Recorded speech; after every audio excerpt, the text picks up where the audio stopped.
Hello friends, എല്ലാവർക്കും നമസ്കാരം. നമ്മുടെ ഇഷ്ടപരമ്പരയുടെ നാളത്തെ വിശേഷങ്ങളിലേക്ക് ഏവർക്കും സ്വാഗതം. അങ്ങനെ ഡോക്ടർ പറയാണ് ദേവി പ്രഗ്നൻ്റ് അല്ല എന്നുള്ള കാര്യം. അത് കേൾക്കുമ്പം ദേവി ആകെ ടെൻഷൻ കയറുകയാണ്. ആനന്ദ് എങ്ങനെ പ്രതികരിക്കും, ഇപ്പം ഇവിടെ വെച്ച് തന്നെ തന്നോട് ദേഷ്യപ്പെടുമോ എന്നൊക്കെയുള്ള പേടി ദേവിയുടെ മനസ്സിലേക്ക് കയറി വരിക. തനിക്ക് തൻ്റെ ആനന്ദേട്ടനെ എന്നേക്കുമായി നഷ്ടപ്പെടാൻ പോവുക എന്നൊക്കെ ഓർത്ത് ദേവിയുടെ ദേഹമൊക്കെ അങ്ങ് വേർക്കാണ് കേട്ടോ. അപ്പം ഇത് കാണുമ്പോഴത്തേക്കും ഡോക്ടർ ചോദിക്കും, എന്ത് പറ്റി കുട്ടി, താൻ എന്തിനാ ഇങ്ങനെ സങ്കടപ്പെടുന്നേ, ഇങ്ങനെ ടെൻഷൻ ആവാതെ, ആദ്യമായിട്ടല്ലേ ഇങ്ങനെ സംഭവിക്കുന്നത്. അതുമല്ല, നിങ്ങൾ ടെസ്റ്റ് ഒന്നും ചെയ്ത് നോക്കി ഇല്ലായിരുന്നല്ലോ. ഇപ്പം നമ്മൾ ടെസ്റ്റ് ചെയ്തപ്പം അത് പോസിറ്റീവ് അല്ല, നെഗറ്റീവായി പോയി എന്നും കരുതി ഇനിയും മുന്നോട്ട് കിടക്കുമല്ലേ സമയം. ഇത് ഫസ്റ്റ് ടൈമായിട്ടല്ലേ നിങ്ങൾക്ക് ഇങ്ങനെ സംശയം പോലും തോന്നുന്നത് എന്നൊക്കെ ഡോക്ടർ പറയാണ് കേട്ടോ. ഇങ്ങനെ പാനിക് ആവാതെ, ഇത്ര ടെൻഷൻ ആവേണ്ട കാര്യമൊന്നും അല്ല.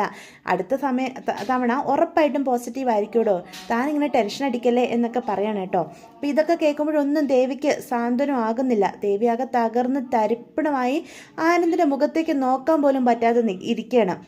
അതേസമയം ആനന്ദും ആകെ ഞെട്ടി നിൽക്കുക. ആനന്ദ് തന്നെയാണ് ആ പേപ്പർ എടുത്ത് മാറ്റുന്നത്. അത് വേറൊന്നും കൊണ്ടല്ല, ആനന്ദിൻ്റെ മനസ്സിൽ ദേവി പ്രഗ്നൻ്റ് അല്ല എന്നുള്ള ഉറച്ച ഒരു തീരുമാനത്തിൽ തന്നെയായിരുന്നല്ലോ. അങ്ങനെയുള്ളപ്പം ഒരു പോസിറ്റീവായിട്ടുള്ളൊരു റിസൾട്ട് എടുത്ത് പെട്ടെന്ന് ഡോക്ടർ അത് നോക്കുമ്പം പോസിറ്റീവാണ് വാർത്ത കേൾക്കുമ്പോൾ ദേവിക്ക് ഉണ്ടാവുന്ന ആശ്ചര്യവും ദേവി വണ്ടറടിച്ച് നിൽക്കുന്നതും ഒക്കെ കാണാനൊക്കെ വേണ്ടിയിട്ടാണ് കേട്ടോ ആനന്ദ് അങ്ങനെ ഒരു കാര്യം ചെയ്യുന്നത്. അത് കഴിഞ്ഞ് യഥാർത്ഥത്തിൽ പ്രഗ്നൻ്റ് അല്ല എന്ന് ഡോക്ടർ ചെക്കപ്പൊക്കെ ചെയ്ത് കഴിയുമ്പം പറഞ്ഞു കഴിയുമ്പം ദേവിയുടെ കാര്യങ്ങളൊക്കെ തുറന്നു പറയാനും തന്നെ വഞ്ചിച്ച ദേവിയോട് താനും ചെറുതായിട്ടൊരു മധുരപ്രതികാരം വീട്ടിയതാണ് എന്നൊക്കെ പറയാനൊക്കെ ആയിരുന്നു ആനന്ദിൻ്റെ ഉദ്ദേശം. എന്നാൽ അതൊക്കെ ഇപ്പോൾ ഇവിടെ പൊട്ടിപ്പാളീസായിട്ടിരിക്കുകയാണ്. എന്തായാലും ആനന്ദും ആകെ എന്ത് ചെയ്യണമെന്നറിയാത്തൊരവസ്ഥയിൽ നിൽക്കുകയാണ് കേട്ടോ. പെട്ടെന്ന് ദേവിയാണെങ്കിൽ തല കറങ്ങി ആനന്ദിൻ്റെ മേത്തേക്ക് വീഴുക. അപ്പം ആനന്ദും ഡോക്ടറും ഒരുപോലെ പേടിച്ചു പോവാം.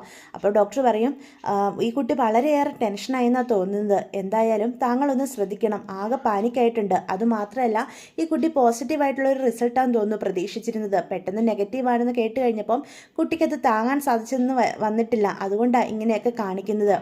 എന്തായാലും എൻ്റെ കുട്ടീനെ ഇവിടെ കിടത്താം, ഞാനൊന്ന് ചെക്ക് ചെയ്ത് നോക്കട്ടെ എന്നൊക്കെ പറഞ്ഞ് ഡോക്ടർ ഒന്ന് ചെക്ക് ചെയ്യുകയാണ് കേട്ടോ. ഈ കുട്ടിയുടെ ശരീരം നല്ല വീക്കാണ്, അതുകൊണ്ടാണ് പെട്ടെന്ന് തന്നെ ഇങ്ങനെ തല ഇറങ്ങിയതൊക്കെ പറഞ്ഞ് ഡോക്ടർ നമ്മുടെ ദേവിനെ നന്നായിട്ടൊന്ന് ചെക്ക് ചെയ്ത് കഴിഞ്ഞ് കഴിയുമ്പോഴത്തേക്കും ഡോക്ടറിന് മനസ്സിലാവുകയാണ് ദേവി ശരിക്കും പ്രഗ്നൻ്റ് ആണെന്ന്. അപ്പം ഡോക്ടർ ഒന്നും കൂടി ചെക്കപ്പ് നടത്തു കേട്ടോ. ഇതെന്താ ഇങ്ങനെ, റിസൾട്ട് പോസിറ്റീവ് ആയിരുന്നില്ലല്ലോ, നെഗറ്റീവാണല്ലോ കാണിച്ചത്, പിന്നെ എന്തുകൊണ്ടാണ് പ്രഗ്നൻസിയുടേതായിട്ടുള്ള എല്ലാ സിംറ്റംസും ഈ കുട്ടിയുടെ ദേഹത്ത് കാണിക്കുന്നുണ്ടല്ലോ എന്നൊക്കെ ഡോക്ടറിന് സംശയം വരിക. അപ്പോൾ ഡോക്ടർ പറയും, ആനന്ദിനോട് പറയും, അതെ ഞങ്ങളുടെ ഭാഗത്തു നിന്നുണ്ടായ മിസ്റ്റേക്കാണ് കേട്ടോ, ഈ കുട്ടി ശരിക്കും പ്രഗ്നൻ്റ് തന്നെയാണ്, ഒന്നുമില്ല ഡീറ്റെയിൽ ആയിട്ടുള്ളൊരു സ്കാനിങ് നടത്താം, അപ്പം നമുക്ക് കാര്യങ്ങളൊക്കെ അറിയാൻ പറ്റുമല്ലോ, അതുകൊണ്ട് നമുക്ക് എന്തായാലും ഒന്ന് സ്കാൻ ചെയ്ത് നോക്കാം, സ്കാൻ ചെയ്ത് കഴിയുമ്പം സത്യാവസ്ഥ അറിയാനായിട്ട് സാധിക്കും എന്നൊക്കെ പറയാണ് കേട്ടോ ഡോക്ടർ. എന്തായാലും അത് കേൾക്കുമ്പം ആനന്ദാകെ ഞെട്ടിത്തരിച്ച് നിൽക്കുക. അപ്പം ദേവി ശരിക്കും പ്രഗ്നൻ്റ് ആണോ, അപ്പോൾ പോസിറ്റീവായിട്ടുള്ള റിസൾട്ടാണോ താനെടുത്ത് മാറ്റിയത് എന്നൊക്കെ ആനന്ദ് ഇങ്ങനെ എന്ത് പറയണം ഡോക്ടറോടെന്ന് അറിയാതെ നിൽക്കുകയാണ് കേട്ടോ. അങ്ങനെ ദേവീനെ ഡോക്ടർ തന്നെ ഡീറ്റെയിൽ ആയിട്ട് ചെക്കപ്പൊക്കെ നടത്തി ദേവി പ്രഗ്നൻ്റ് ആണ് എന്ന് ആനന്ദിനോട് പറയാം. ഇത് കേട്ട് കഴിയുമ്പം ആനന്ദ് ആകെ ഞെട്ടിത്തരിച്ച് നിൽക്കുകയാണ്. ശരിക്കും ദേവി പ്രഗ്നൻ്റ് ആയിരുന്നോ, അപ്പം നെഗറ്റീവായിട്ടുള്ള റിസൾട്ട് കേട്ടപ്പം അവളാകെ തകർന്നതായിരിക്കണം എന്നൊക്കെ ആനന്ദിന് മനസ്സിൽ പറയുക. അവളെ ഞാൻ സംശയിച്ചു, എന്തായാലും അവൾ ഇങ്ങനൊരു കാര്യത്തിൽ കള്ളം പറഞ്ഞില്ലല്ലോ, ഞാനൊരു അച്ഛനാവാൻ പോവാണോ എന്നൊക്കെയുള്ള സന്തോഷത്തോടെ ആനന്ദ് നിൽക്കുക. ആ നിമിഷം ദേവിയോട് ഒന്ന് കെട്ടിപ്പിടിക്കണമെന്നൊക്കെ ആനന്ദിന് തോന്നുന്നുണ്ട് കേട്ടോ.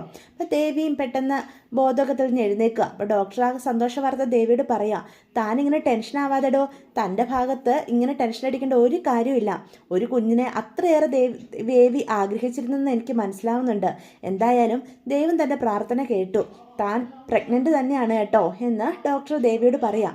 അത് കേട്ട് കഴിയുമ്പോഴത്തേക്കും ദേവിക്ക് ഒരുപാട് സന്തോഷമാവുക. ഞാൻ ശരിക്കും പ്രഗ്നൻ്റ് ആണോ, ദൈവം എൻ്റെ പ്രാർത്ഥന കേട്ടു, ഞാൻ വിളിക്കുന്ന എൻ്റെ കൃഷ്ണൻ എന്നെ കൈവിടുന്നില്ല എന്നൊക്കെ ദേവി മനസ്സിൽ പറയാം. എനിക്കെൻ്റെ ആനന്ദേട്ടനെ നഷ്ടപ്പെടില്ലല്ലോ, എൻ്റെ ജീവിതം രക്ഷിക്കാൻ വന്ന ശരിക്കും പറഞ്ഞ ഒരു ദൈവമാ ഈ കുഞ്ഞ് എന്നൊക്കെ ദേവി മനസ്സിൽ പറയണം. അപ്പോൾ ആനന്ദിൻ്റെ മുഖത്തേക്ക് നോക്കുമ്പം ആനന്ദം വളരെയേറെ സന്തോഷത്തോടു കൂടി നിൽക്കുക. അത് കാണുമ്പം ദേവിക്ക് വളരെയേറെ ആശ്വാസമാവുകയാണ് കേട്ടോ.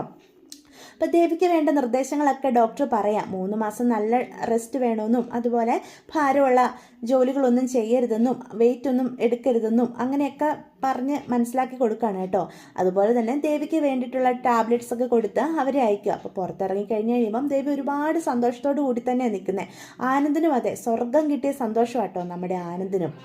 അതേസമയം ദേവിയുടെ വീട്ടിൽ ഉദയഭാനും ശ്രീകലയും കൂടി ആകെ തകർന്ന് തരിപ്പണമായിട്ടിരിക്കുക. അപ്പം ഉദയഭാനു പറയും, ശ്രീകലെ ഇനി നമ്മൾ ജീവിച്ചിരുന്നിട്ട് കാര്യമുണ്ടോ ശ്രീകലെ?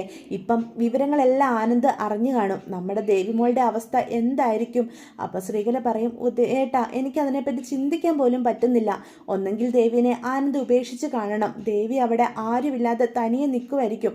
അവളെന്തെങ്കിലും കടുങ്കൈ ചെയ്ത് കാണുമോ ഉദയേട്ട? എനിക്ക് പേടിയാവുക. ആനന്ദും ദേവമംഗലവും ഇല്ലാതെ അവൾക്ക് ഒരിക്കലും ജീവിക്കാൻ സാധിക്കില്ല. നമ്മളെക്കാളും ഇപ്പോൾ അവൾക്ക് വലുതും അവർ തന്നെയാണ്.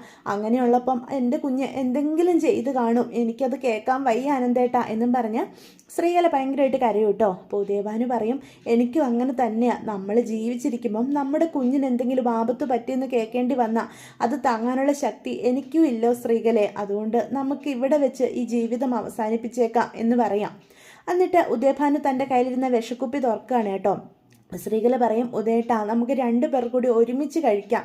ഈ ലോകത്ത് ഇനി എനിക്ക് വേണ്ട, എൻ്റെ കുഞ്ഞില്ലാതെ ഈ ലോകത്ത് എനിക്ക് ജീവിക്കേണ്ട എന്നൊക്കെ പറഞ്ഞ് ശ്രീകലയും ഉദയഭാനും കൂടി ആ വിഷം എടുത്ത് കഴിക്കാനായിട്ട് തുടങ്ങുമ്പോഴാണ് നമ്മുടെ ഉദയഭാനുവിൻ്റെ ഫോൺ റിങ് ചെയ്യുന്നത്.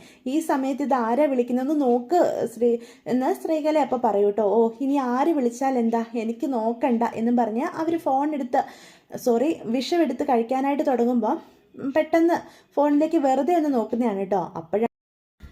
അപ്പോഴാ ദേവിയുടെ കോളാ വരുന്നതെന്ന് ഉദയഭാനു കാണുന്നത്. പെട്ടെന്ന് തന്നെ കോൾ അറ്റൻഡ് ചെയ്യുക. ശ്രീകലെ നമ്മുടെ മോളാ വിളിക്കുന്നത്. ദേവിയോ? ആ അതെ. എൻ്റെ കുഞ്ഞിനപ്പോൾ ഒന്നും സംഭവിച്ചിട്ടില്ല. മിക്കവാറും ആനന്ദ് അവളെ ഉപേക്ഷിച്ചു എന്നുള്ള കാര്യം പറയാനായിരിക്കും വിളിക്കുന്നത്. ഉദയേട്ടൻ എന്തായാലും എടുക്ക്, അവൾ എവിടെയാണെന്ന് നമുക്കറിയാലോ എന്നും പറഞ്ഞ് ശ്രീകല ഉദയഭാനുയുടെ ഫോൺ എടുക്കാൻ പറയാണ് കേട്ടോ. അപ്പോൾ ഉദയഭാനു ഫോണൊക്കെ എടുത്തു കഴിയുമ്പോഴത്തേക്കും ദേവി പറയും, അച്ഛാ അമ്മേ, നിങ്ങളെ മകളെ പൂർണ്ണമായിട്ടും ദൈവം കൈവെടിഞ്ഞിട്ടില്ല. നീ എന്താ മോളെ പറയുന്നത്? ആനന്ദ് നിന്നെ ഉപേക്ഷിച്ചോ? നീ കടുങ്കൈയൊന്നും ചെയ്യില്ലേ കുഞ്ഞെ, ഞങ്ങൾക്ക് നീയല്ലേ ഉള്ളൂ എന്നൊക്കെ പറഞ്ഞ് കരയാൻ തുടങ്ങുക. അച്ഛൻ സങ്കടപ്പെടല്ലേ, നമ്മുടെ പ്രാർത്ഥന ദൈവം കേട്ടെന്നാ തോന്നുന്നു. ഞാൻ ശരിക്കും പ്രഗ്നൻ്റാ അച്ഛാ എന്ന് പറയാ. നീ എന്താ മോളെ പറയുന്നത്? സത്യവാ, ഞാൻ ശരിക്കും ഗർഭിണിയാ. ആനന്ദേട്ടൻ എന്നെ കൊണ്ട് ഹോസ്പിറ്റലിൽ വന്ന് ചെക്കപ്പൊക്കെ നടത്തി. അപ്പോഴാണ് അറിയുന്നത് ഞാൻ ശരിക്കും ഗർഭിണിയാ അച്ഛാ എന്ന് ദേവി പറയാം. അത് കേൾക്കുമ്പോൾ ഉദയഭാനുവിന് കരയണോ ചിരിക്കണോ എന്ത് ചെയ്യണമെന്ന് അറിയാത്ത അവസ്ഥ നിൽക്കുക.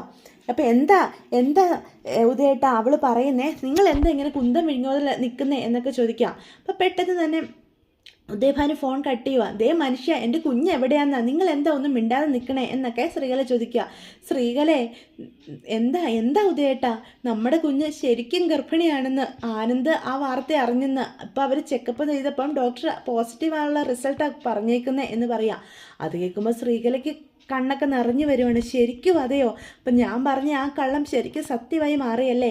എൻ്റെ മോളെ ഇനി ആനന്ദ് ഉപേക്ഷിക്കില്ലല്ലോ. എൻ്റെ കുഞ്ഞിനെ നഷ്ടപ്പെട്ടെന്ന് കരുതി ഇതെല്ലാം തിരിച്ചു കിട്ടിയല്ലോ. എന്തായാലും ദൈവം നമ്മളെ പൂർണ്ണമായിട്ടും കൈവെടിഞ്ഞിട്ടില്ല. അതുകൊണ്ടല്ലേ ഇങ്ങനെയൊക്കെ സംഭവിച്ചത്. അപ്പം രണ്ടുപേരും സമാധാനത്തോടെ നിൽക്കുക. നമ്മളെങ്ങാനും ഈ സന്തോഷ വാർത്ത അറിയാതെ ഈ വിഷം കഴിച്ചിരുന്നെങ്കിൽ നമുക്കൊരു മരിച്ചാൽ പോലും നമുക്ക് സമാധാനം കിട്ടുമായിരുന്നില്ല അല്ലേ ഉദയേട്ട എന്നൊക്കെ ശ്രീകല അപ്പം ചോദിക്കുക. എന്തായാലും എല്ലാം നന്നായിട്ട് തന്നെ നടന്നല്ലോ, എനിക്ക് അവളെ ഒന്ന് കണ്ടാൽ മതി, എങ്കിലേ എനിക്ക് സമാധാനം ആവുള്ളൂ എന്ന് പറയുമ്പോൾ ഉദയഭാനു പറയും, ഇപ്പോൾ അവരങ്ങ് പോയതല്ലേ ഉള്ളൂ ശ്രീകലെ, ഇപ്പം തന്നെ നമ്മൾ എങ്ങനെ അങ്ങോട്ട് ചെല്ലുന്നേ? എന്തായാലും നാളെ തന്നെ എന്തെങ്കിലും ഒരു കാരണം കണ്ടെത്തി നമുക്ക് ദേവമംഗലത്തേക്ക് പോകാം എന്ന് ശ്രീകലയോട് ഉദയഭാനു പറയണേ കേട്ടോ.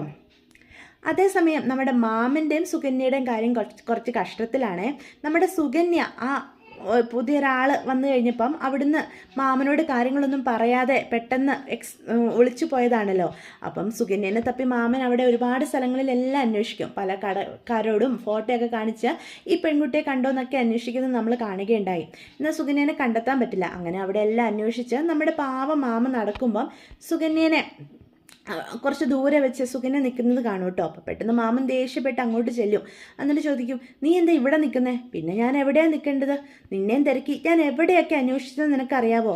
നിനക്ക് എവിടെയൊക്കെയല്ലോ ഒന്ന് മാറിയാ എന്നോടൊന്ന് പറയാനുള്ള മനസ്സേലും കാണിച്ചൂടെ സുകന്യെ എന്ന് ചോദിക്കുമോ. ഓ, ഞാൻ എന്തിനു പറയണം, ഇവിടെയൊക്കെ കാണാനായിട്ട് എനിക്ക് തന്നെയാണെങ്കിലും നടക്കാൻ അറിയാം. ധർമ്മേട്ടൻ അവിടെ വായി നോക്കി നിൽക്കുന്ന കണ്ടപ്പം ഞാനിങ്ങ് പോന്നു എന്ന് സുകന്യ ഭയങ്കര അഹങ്കാരത്തോടു കൂടി പറയും കേട്ടോ. അത് കേൾക്കുമ്പം നമ്മുടെ ധർമ്മന് ഒരുപാട് സങ്കടമാവുക. നീ എന്താ സുകന്യ ഇങ്ങനെ ഒന്ന് പറഞ്ഞിട്ട് പോകുന്നതിന് നിനക്ക് എന്തേലും നഷ്ടപ്പെടാനുണ്ടോ എന്ന് ചോദിക്കാം. നിന്നെപ്പോലെ ഞാനും നിന്നോട് പറയാതെ എവിടെയെങ്കിലൊക്കെ പോയി അലഞ്ഞ് നടക്കട്ടെ എന്ന് പറഞ്ഞ് നമ്മുടെ ധർമ്മൻ അങ്ങ് പോകാൻ തുടങ്ങുമ്പോൾ സുകന്യയാണെ കയ്യിൽ കയറി പിടിക്കും. എന്നിട്ട് പറയും, ദേഷ്യപ്പെടല്ലേ ധർമ്മേട്ട, ഞാൻ ചുമ്മാ ഇങ്ങോട്ട് നീങ്ങി നിന്നേ ഉള്ളൂ. ധർമ്മേട്ടൻ അവിടെ ആരോടോ സംസാരിക്കുന്ന കണ്ടപ്പം വെറുതെ ഈ കാഴ്ചയൊക്കെ കണ്ട് ഞാനിങ്ങ് പോകുന്നതാ, അല്ലാതെ വേറൊന്നും അല്ല. ഇനിയിപ്പം ഞാൻ എങ്ങും ധർമ്മേട്ടനോട് പറയാതെ പോകുന്നില്ല, പ്രശ്നം തീർന്നില്ലേ എന്നും പറഞ്ഞ് അനുനയിപ്പിക്കൂ കേട്ടോ. എങ്കിലും നമ്മുടെ മാമന് ആകെ സങ്കടം വരിക. സുകന്യയുടെ ഈ സ്വഭാവമൊന്നും മാമന് തീരെ ഉൾക്കൊള്ളാനും പറ്റുന്നില്ല കേട്ടോ. അങ്ങനെ ഇതൊക്കെയാണ് നാളത്തെ എപ്പിസോഡിൻ്റെ വിശേഷങ്ങൾ. അപ്പോൾ വീഡിയോ ഇഷ്ടപ്പെട്ടുവെങ്കിൽ ചാനൽ സബ്സ്ക്രൈബ് ചെയ്ത് സപ്പോർട്ട് ചെയ്യണേ. അപ്പം ലൈക്ക് ചെയ്യാനും